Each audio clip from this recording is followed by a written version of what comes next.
You want it on 4 or 1? 1. Feel a little silly. And then we'll want to check the Adidio. The Adidio as Oh, I don't have the Vox. thingamabobbers over there. You don't have a thingamabobber? Is that the technical term? Technical term. Test. Okay. Test. I think we're there. 2 testicles. Oh, well, let's get a test from the Bessy too. That was more. Uh-huh. Test. 2 testicles. Lady, this is a family program. It's a testicle. Oh my gosh. I didn't know you were going to work blue. I only work blue. Okay, that's like enough. A sailor. That's okay. Hey, E.S. Taylor's on here. Howdy, E.S. Taylor.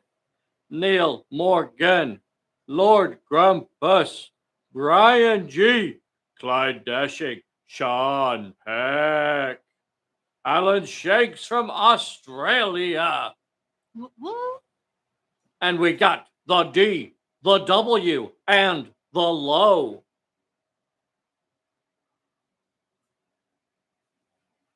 Well. And a teething baby. Teething? Yeah. She's not teething. She's teething. She's not teething. How come she's eating on my fingers? All her fingers. That's called finger eating. She's getting bigger. That's what happens. Well, you raised her to be a cannibal. Oh, I let her eat one human thing, and I'm the bad guy. Oh boy, I'm glad we're not live yet. You're I'm so glad. Judgy. I am glad we're not live yet. We will be going live officially in a little under 2 minutes. Dose. Look at this. What's that? Who's that in the alley? The Who's dark that? alley. What? Oh, it's What Phantom is Ace. that? Phantom Ace. So Sean Peck shared a cool little link with me today about a cute little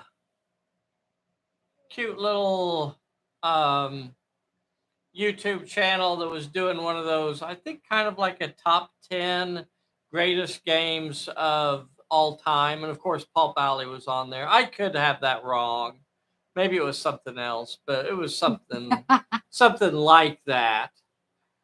I mean, nice it's for other people to war disc. Have you guys seen this? You want one of these? So, who out there is really good at spinning their dice? Who, I guess, if you've ever been a gamer for like long periods of time, you kind of like develop those skills over time. We used to sit around when we were incredibly bored. We were in the middle of like playing D&D or something like that. You know, when you get bored, killing one more monster, then we would just sit around and spin our dice, see how long we could get the D6s. D4s are the hardest by far to spin, but they can be spun. So I was thinking, I got a stack of these. And with the recent crackdowns on dangerous weapons, I felt like we probably ought to clear these off, because I believe these could, in some states, and I think you'll have to check your local laws, these could constitute an arsenal. So we don't want to get on the. I've probably already said too much. You're already on the list. We've probably already been flagged by the Hoobastank police. I mean, that's not your only stack. Believe me, you're on the list. Dave here at Pulp Alley, and I am with the world's most dangerous Bessy and the baby June eating her fingers. So I guess the big thing that we need to remind everybody about, and hopefully everybody that's watching this has already, jumped on there and got it. But remember, the pre-order for the new stuff goes through tomorrow, and I hate like continuing to beat the drum about it. But even more than that, I hate it when Monday or Tuesday rolls around and somebody goes, "Hey, I didn't know you had a pre-order deal going. Can I get that too?" So get it now. Get your pre-order deal now because there's a discount and there's a cool card that you also get. And I think earlier today I said I had like less than a dozen, and now we're down to less than half a dozen. So of the bonus cards. So these are only a wall supplies last sort of thing. So this is a cool little asset card. If you get one of the new Galgo sets, then you'll also get something snazzy dropped in your box as well. Something snazzy. Snazzy. Ooh. Got to be careful how you pronounce that, or you could get like, shadow banned. So we are going to do a new deck for the Tomb of the Serpent, and we're just going to keep doing the Tomb of the Serpent game or campaign, partially because I want to make sure as we play through each of the scenarios, I look for ways and things that we could make it a little bit better. And for y'all out there as well, if you've played through the Tomb of the Serpent campaign, we are currently working on the second edition version. So let us know if there's something that you would like to see done a little bit different, done a little bit better, whatever suggestions you have. Now would be the time to let us know about it. Oh. Oh. Oh.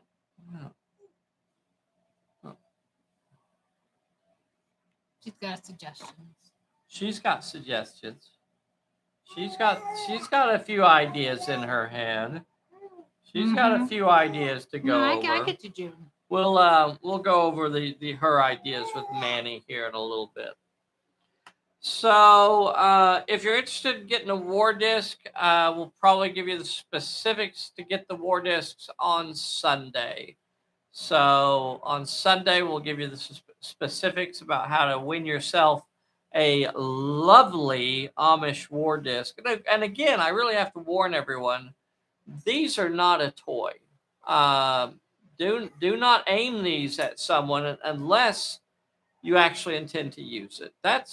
You got to be careful. And where's the pre-order on the Pulp Alley page? Is it with the minis? Is it in that section or? Yeah. Under specials? Or? Yeah. It's on the miniatures. So go into the miniatures section, and there's for the pre-order there are 4 different packs that we're taking pre-orders on right now. There is Project Galgo 1, Project Galgo 2, and then there's the pack that's called Galgo's Dancers. If you've already, through the years that you've had a Galgo from like 10 years ago, and you're just now finally getting the league for her, then get the pack that's called Galgo's Dancers. That's only available by pre-order. That will no longer be available once Sunday, Monday roll around. That was created specifically for all of you that have already got a Galgo in your collection, and you don't really feel like you need another Galgo, so you can get the Galgo's Dancers, and it's just the new Assassins plus all of the cool new cards, including a new Galgo card. Mm-hmm. Including a new Galgo card.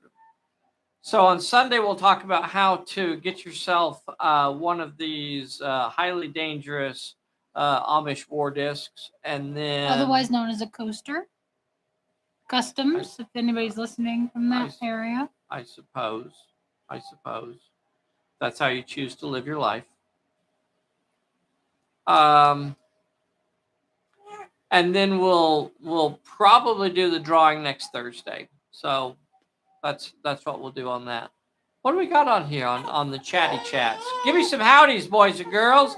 Give me some howdies out there. Who's on here tonight? I see a Scott. I see Clyde. Look on miniatures at the store. Go down to Galgo stuff. Yeah.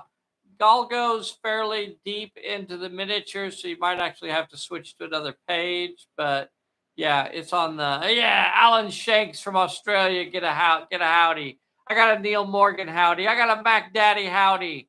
Howdy all, he says. Heck yeah, that's what we like to see. What a great community Pulp Alley has. Absolutely wonderful folks. Scott Howland. Scott, are you up there in Vermont or in that general area, New Hampshire, somewhere in there? Very, very cool. Some more howdies. Hey, look, William Schmidt Matson gives me a howdy. Massachusetts, I believe is the correct pronunciation. Did you guys see the table I'm doing? Did you guys see this video that we put together? So look at this. Look at lurking in the alley. Let's see. If you haven't already, please take a moment and hit that like button for us. We really appreciate that. Look at this cool hotel over here. This was and I 3D printed the. I designed and 3D printed that fire escape. So that's something I kind of put together. It's kind of got damaged through the years. Should line up a little bit different. Well, it makes it authentic. Yeah. And then around on this side, I don't know how much further I can get around there, though. There's really nothing inside the hotel. It's basically empty in there. And then up here at the top, a lot of these bits are Hearst mold pieces. Oh, that's interesting. I didn't know that. Out of the different Hearst molds that I have. And this little building here is made from another company that makes these silicone molds. So they make these silicone molds of basically brick sections. And doggone it, I'm sorry, I can't remember what the company is. If anybody out there remembers who it is that makes, a silicone molds of just brick, wall sections. This top piece was, I think this was the bed off of a 3D print. And I looked at it and I said, you know what? I bet I can use that on something. So I used it as the roof for this building. And even this chimney is made out of the same stuff. This is all basically scratch built door. All of this stuff is built from nothing. These cool little things here that hold the hotel sign on are actually screws that I 3D printed, and I 3D printed a thing that would hold the nut, if you know what I mean, boys and girls out there. So that holds the nut right there, and you can see the screw right there, and then that's what holds that hotel sign down. I really do need to replace this roof, though. It's kind of getting damaged over the years that I need to replace this roof, but it's held up okay. A certain amount of damage actually gives it character. And of course, I normally put a water tower up here too. And you can see some of the signs that I got on some of the buildings now. So that's pretty cool. The little Rubicon city wall, spiked wall section there. That's pretty cool. I like that. Some more of those signs there. Some more signage. That's pretty cool. And then over here, this is going to be like a museum, and they're either They're either moving in or moving out. I haven't really decided yet, but they got like a moving truck here, and you can see there's like luggage and stuff. And then there's a bunch of crates inside. So something nefarious may be going on. I wish I had more scatter stuff for this, but eventually you put so much stuff out there that it gets almost hard to actually move things around if you put too much terrain out there. This is going to be a nighttime scenario. When you're playing the scenarios in the campaign book, when you're playing against the Servants of Apophis, the Servants of Apophis do not typically roll for a random event. So Bessy rolled for a random event and she got night or low visibility. So that's what we'll have in this one, which I think kind of suits her league. She's going to be playing Dundee and Lady Elaine and Milligan. And of course, Millie doesn't shoot at all. Elaine pretty much only shoots, but she's not a great shooter. She's actually much better dodger than she is shooter. So she's far more likely to just try to get away from people. Dundee's not a bad shot, if I remember right, though. But he is, again, I think he's a little bit better brawler than he is a shooter. All right. Bessy, let's see. Be sure and hit that like button for us. Be sure and get your pre-order in if you have not already. Time is running out. You got today and tomorrow to get your pre-order in and still get the discount. I have a few. I'm down to about 6 of these. 1, 2, 3, 4. Yeah, exactly 6. I'm down to 6 of these cards, and I know at least 2 or 3 of these are already spoken for because I already got orders that I have not processed. So I may only have about 3 of these left. So if you want one of these are a Wall Supplies last thing. So if you're going to want one of these cool double-sided asset cards. You got Toxin on one side and Brilliant Disguise on the other. Very, very cool. Toxin is bad. Toxin is like, ooh, it can be pretty bad. It's probably one of the more expensive of the assets because it's mean. Toxin is mean. All right. Oh, boys and girls. I need to tell you, guess what's in the deck this Sunday? I didn't know that.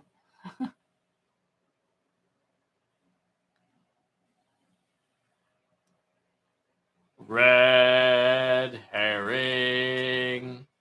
It's going to be a red herring Sunday, was what the boys and girls like to call it. This is the old Tomb of the Serpent red herring. How many folks have this one? There are about a half dozen different red herring cards available that have been available through the years. Some of them are fairly rare and hard to find or hard to get, I guess I should say.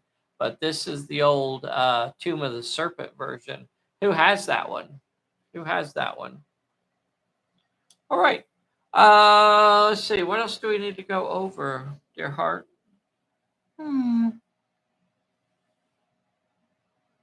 Keep sending me suggestions about magic.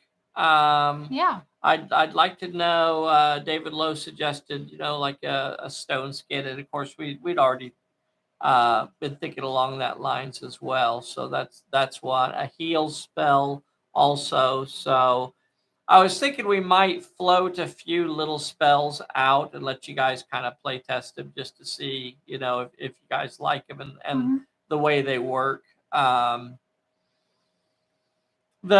magic rules are not, I wouldn't say they're much of a departure from our core principles. It's basically a skill check. So when you try to cast a spell, you've got to roll, certain abilities, either typically your might, finesse, or cunning. And then the number of successes that you get,